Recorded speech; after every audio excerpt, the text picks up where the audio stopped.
నమస్కారం. ఘంటారావానికి స్వాగతం. ముందుగా ప్రధాన అంశాలు. 2016ను ఆహ్వానించేందుకు సిద్ధమైన యావత్ ప్రపంచం.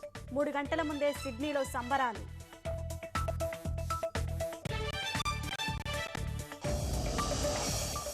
ప్రపంచ ఆర్థిక సదస్సుకు హాజరు కానున్న చంద్రబాబు. రాష్ట్రానికి పెట్టుబడులను ఆకర్షించేందుకు సమావేశాలు.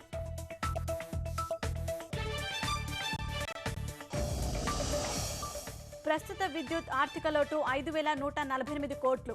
ఈఆర్సీకి వార్షికాదాయ నివేదిక సమర్పించిన పంపిణీ సంస్థలు.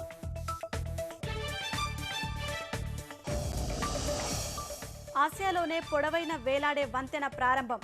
చైనాలోని గ్యుజోలో 2 కొండల మధ్య ఏర్పాటు.